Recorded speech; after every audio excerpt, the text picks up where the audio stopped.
Bonjour à toutes et à tous, c'est Tom le jardinier. Il est enfin venu le temps de faire les semis des poivrons, des piments, mais aussi des aubergines.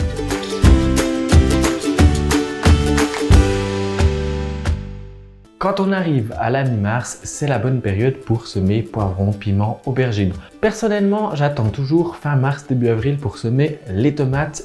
Pourquoi? Parce qu'un mois et demi, ça leur suffit à l'intérieur pour être prêtes avant d'être mises au potager.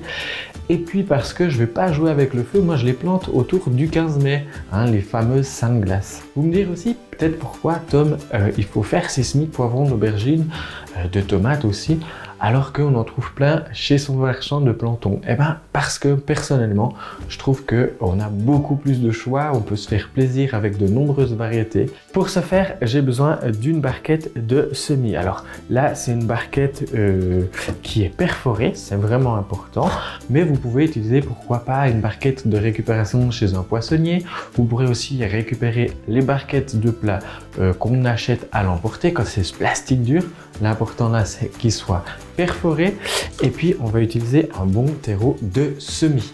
Le terreau à semis, c'est vraiment un terreau bien particulier. Il est pauvre en engrais. Il contient souvent aussi un petit peu de charbon, ce qui est un très bon antifongique et ça garantit le succès de nos cultures. La première chose à faire, c'est donc de remplir jusqu'à un demi-centimètre du rebord ma terrine.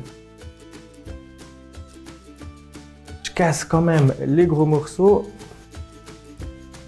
Et j'hésite pas à bien tasser tout de même un tout petit peu avec la pointe des doigts. Et on n'oublie pas d'en mettre bien sur les côtés. On a vite tendance à oublier aussi les côtés.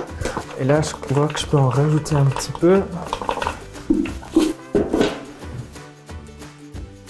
Si vous voyez des petits morceaux de bois, si vous voyez aussi des gros morceaux, ça sera utile pour refaire un drainage au fond d'une autre plaque, la plaque suivante généralement quand on fait des semis. Donc n'hésitez pas à les mettre de côté, ça fera un bon drainage. Maintenant que j'ai rempli ma plaque, place aux graines. Première chose à faire, c'est évidemment de préparer les étiquettes pour nos graines. Alors il existe vraiment plusieurs façons de semer ces graines. Moi ce que j'utilise généralement c'est un crayon et je fais des petits sillons comme ça tout le long des deux côtés. Pour mes étiquettes, j'utilise des bâtonnets de glace. C'est une astuce toute simple. Je me suis retrouvé avec un potager envahi d'étiquettes en plastique, ce qui crée des micro-particules de plastique dans mon jardin. Bref, c'était galère, ça résistait jamais aux UV. J'ai trouvé cette solution. J'utilise des bâtonnets de glace et j'écris dessus avec un simple crayon de papier. On pourra facilement arroser dessus sans problème. Ça part pas non plus avec les UV, donc c'est la solution idéale et c'est biodégradable dans mon jardin. Souvent dans les sachets de graines, il y a des fois plus de 30, 40, 50 graines, sauf si on a un énorme jardin. Comme on a des taux de germination entre 80 et 100%, on va éviter de semer la totalité.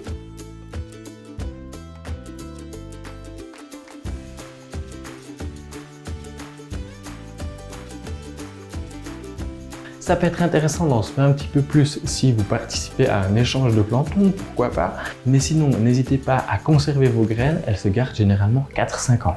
Laissez vraiment entre 1 et 2 cm entre chaque graine pour que le piment puisse se développer dans la plaque et faire leur première feuille, les cotylédons et en tout cas une paire de feuilles suivantes. Il peut être aussi très intéressant de faire un deuxième plateau de semis autour du 15 avril. Pourquoi? Parce qu'on ne sait jamais, il peut y avoir un risque de gelée ou il peut aussi y avoir, comme l'année passée, au tout début de la saison, des grosses pluies qui ont rendu beaucoup de plantes de tomates notamment malades avec le mildiou. Donc ça peut être intéressant d'avoir une deuxième culture en réserve. Et ça vous coûtera beaucoup moins cher de faire vos semis vous-même plutôt que de racheter des plantons. J'en ai fini avec les poivrons et les piments, j'ai retourné ma plaque et je peux faire les aubergines. Là aussi, dans un potager, généralement, il n'y a pas plus que 10-15 pieds d'aubergines et là, je trouve que c'est déjà pas mal. Donc, pas besoin de faire énormément en quantité de plantons.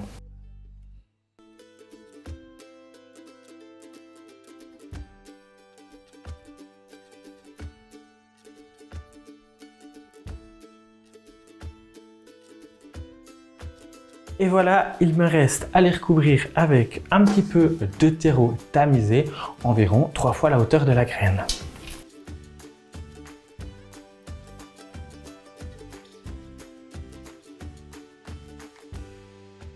comme tous les semis, je vais l'arroser avec un petit arrosoir et sa pomme. On tient bien la pomme quand on arrose et on commence sur le côté et on finit sur le côté pour éviter que quand l'eau elle s'arrête, ça fasse des grosses coulures.